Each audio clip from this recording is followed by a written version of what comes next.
dire. Salut jeune padawan, ici Moulax pour un nouvel entraînement de poussée. Aujourd'hui ce sera une session relativement courte parce que je m'entraîne le soir. C'est pas souvent que je m'entraîne le soir, mais j'ai remarqué que pousser le soir ça collait bien et que tirage le matin ça collait bien. Du moins dans mon cas. Ça je le répète mais c'est question de posture. Le matin si tu fais du tirage, ça te force à t'ouvrir, pour le reste de la journée t'as du jus et le soir t'as plus rien à foutre. Tu commences à fatiguer, tu piques du nez naturellement. T'as une position plus fermée. Donc je pense que si on veut vraiment optimiser certains aspects de l'entraînement, ouais, on pourrait réfléchir au moment de la journée qui serait le plus adapté pour faire nos sessions. Après, j'ai remarqué que ça marchait bien sur mon corps dans ces conditions-là.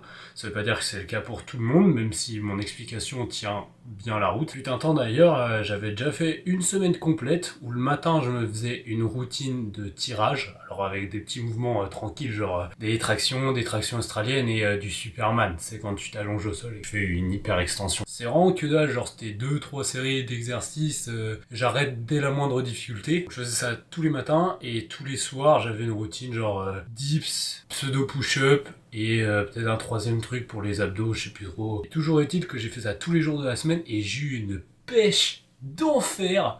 Tous les jours, je pétais le feu, je m'endormais trop bien, donc je pense que c'est une stratégie dont on peut s'inspirer. Comme je te l'ai dit, aujourd'hui, ça va être une session plutôt courte. Au dernier entraînement, qui remonte à il y a 2 jours, j'avais bombardé les holds presse. Je sens que en ce moment, mon corps tolère extrêmement bien l'isométrie et l'excentrique. Donc c'est ce que je bourrine en début de séance. Ça me paraît logique, c'est un peu comme si j'avais saturé mon corps à avoir fait trop de concentrique. Je faisais du grease the groove sur des presses au sol. Je faisais mes straddle press et combinaison one arm handstand. Et visiblement, j'en ai beaucoup fait. Peut-être même un peu trop, parce qu'en termes de one arm handstand et de straddle planche press, je sens que je galère ces derniers temps. À avoir trop bouffé de grease the groove et trop de technique, mon corps il m'a dit wow, le concentrique c'est fini gros, fais de l'isométrie et fais de l'excentrique. Là en plus, c'est vers ces efforts là que je me tourne naturellement, c'est ça que j'ai envie de faire. Et puis je trouve ça bien d'orienter ces semaines justement sur certaines variantes ou sur certains régimes de contraction. Parce que le corps il est pas fait pour faire toujours la même chose. En soi, oui, tu peux consacrer toujours le début de ta séance à des efforts plutôt intenses où tu forces et la fin de séance à des efforts moins intenses où tu t'amuses à avoir une technique clean. Ça, tu peux à peu près toujours le faire. Il y aura des jours où tu auras plus de jus, donc tu pourras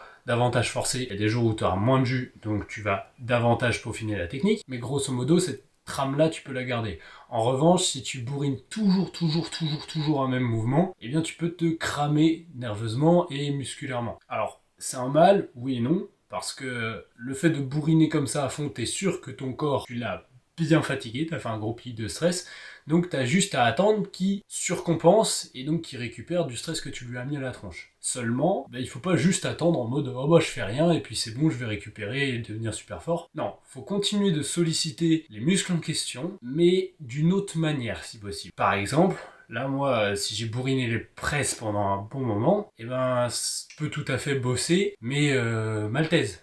Parce que même si c'est les mêmes muscles qui sont sollicités, c'est pas sollicité dans le même angle, ni de la même manière. Et je sais que si je bourrine ça pendant 2-3 semaines, automatiquement, quand je voudrais revenir sur mes presses, ça aura récupéré, ça aura même surcompensé. Mais je sais aussi qu'au bout de 2-3 semaines de faire que des holds, l'excentrique, etc., pareil, j'arriverai plus à faire ça au bout des 2-3 semaines en fait. À chaque fois quand tu bosses quelque chose, t'as d'abord progression, puis après stagnation, voire une éventuelle régression. Faut juste que tu arrives à repérer dès que ça stagne, et que tu changes à ce moment-là en fait. La stagnation, ça doit être un repère pour dire, il y a quelque chose que je fais pas bien, faut que je change. Si mon corps il arrête d'évoluer, c'est parce que le stress que je lui mets à la tronche, il y est adapté. En fait. Il a compris qu'il allait pas mourir s'il s'adaptait pas, donc comme c'est un gros flemmard et qu'il veut économiser de l'énergie, il s'adapte pas plus. Donc faut lui proposer un autre truc pour lui péter la gueule encore d'une autre manière pour progresser. Bon allez, ceci dit, je repars.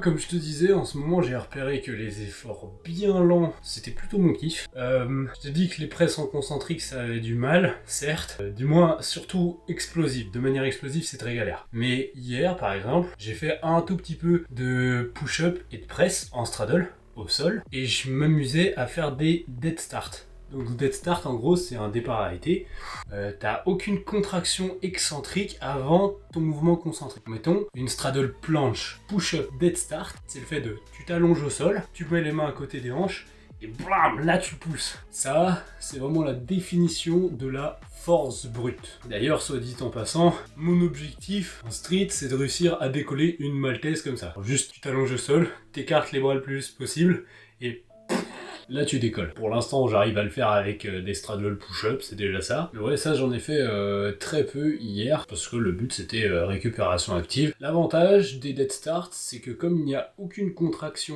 excentrique avant, eh bien les dégâts musculaires, ils sont super faibles. Donc pour de la récupération active, c'est un format qui tient la route. À partir du moment où on fait pas des séries super longues, alors là mes efforts c'était 5-6 secondes pour le coup. Et j'ai peut-être fait 3-4 séries à tout péter dans la journée. Donc ça allait. Oui bien sûr si tu vas taper 15 séries comme ça de 20 secondes, c'est plus de la récupération active. Faut savoir doser. Bon là justement en parlant de durée des séries, ma première série était putain de longue. Je pense que faire 3 séries uniquement aujourd'hui, ça va me suffire. Peut-être qu'un hold to press pour la dernière, ce serait bien. Non, je vais me garder ça à la séance prochaine. Donc je fais ça et je vais bourriner les handstand push-up. Handstand push-up, ça va valeur sûre. Pareil, je vais contrôler à fond l'excentrique. Peut-être peu de concentrique. On va essayer de les remonter rapidement, mais je me sens pas explosif. Je me sens vraiment fort. Donc c'est ça que en ce moment, je dois exploiter au maximum.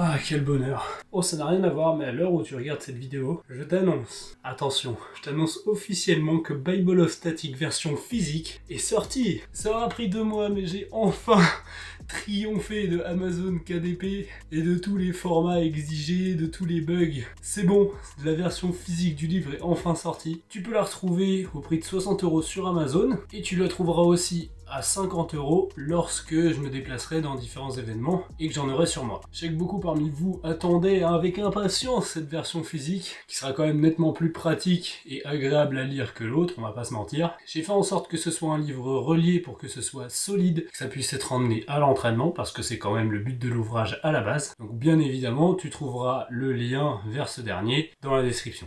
Bon, moi j'ai fait mes 3 séries bien nerveuses, bien violentes. Bon handstand push-up comme annoncé précédemment, je pense que ce sera bien. Ouais, pas besoin de faire davantage de renfort bras tendus, je sens que la force elle est là. Peut-être faire un petit peu de 90 degrés. Ouais non même pas, j'ai pas envie de risquer quoi que ce soit avec mes côtes qui sont encore un petit peu faiblardes. Donc handstand push-up ce sera très bien. Allez c'est y part. D'ailleurs au-delà des dead start dont j'ai parlé en planche, j'en ai aussi fait en front lever. Je m'allonge complètement sous les petites barres Décathlon et je décolle mon front lever comme ça. Donc ça fait un gros shrug en front lever. Extrêmement bon pour la force scapulaire d'ailleurs. Et pour pousser le délire un peu plus loin, ce qui est aussi faisable en plus de juste décoller comme ça. Ce que je faisais c'est que je décollais, puis je venais en touch. Alors je le faisais en one leg si je montais jusqu'au touch. C'est un très bon feeling encore une fois pour ce qui est de la force brute et 100% nerveuse. Là, au niveau musculaire, il n'y a aucun impact. Il n'y a absolument pas de courbature d'hier, alors que pourtant, ça me demande de forcer comme un bourrin. Oh, et j'oubliais, je suis toujours sponsorisé par MX Sport, mon gars. Si tu veux ce magnifique débardeur, tu as moins 10% avec le code MOULAX. Et pas que sur le débardeur, sur toute la boutique. Et on me dit à l'oreillette qu'il y a une nouvelle collection avec un short qui arrive, aussi avec un super pull top moumoute. Alors reste à l'affût, mon gars. Et oublie pas, code MOULAX, ça soutient vraiment MX Sport. En plus, c'est artisanal. Ils font pas que des sapes, ils font aussi du matériel de très bonne qualité. Parents, hêtre et les bricks, elles sont incroyables. Si t'as besoin de matos, pense à MX Sport.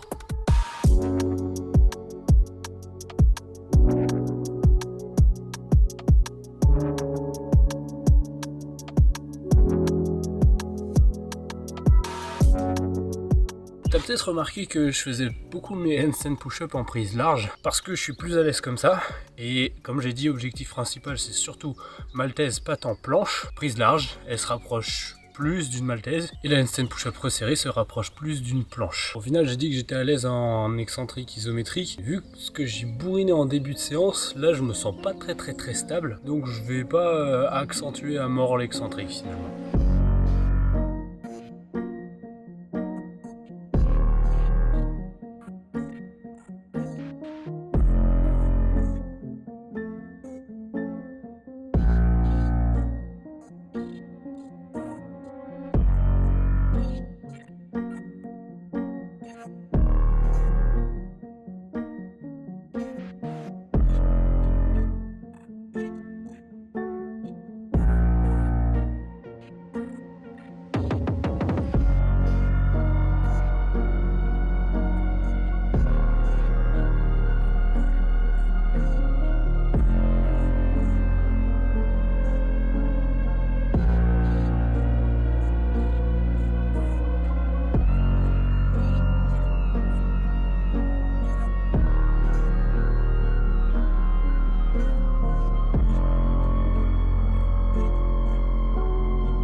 Bien, je pense que c'est suffisant pour aujourd'hui. Ouais, j'ai dû claquer 60 handstand push-up, conserver mes temps de repos courts. J'ai bien fait l'opposé du début de séance. Plus de séries, moins de temps de repos, des séries plus courtes. Au final, c'est plutôt logique que je sois explosif du coup, pour cette fin de séance du moins. Je vais pas m'éterniser 10 000 ans. J'espère que cette séance t'a plu, que t'as appris des trucs comme d'hab. Merci à tous ceux qui laissent des commentaires et qui me soutiennent pour cette série, ça fait vraiment plaisir. C'est ce qui me motive à continuer malgré le peu de visibilité que ce genre de vidéo obtient. Mais bon, si au moins toutes les personnes qui suivent apprennent des choses utiles, c'est ça qui compte. Je te souhaite un bon entraînement mon gars, bonne récup, et je te dis à la prochaine, c'était Moulax.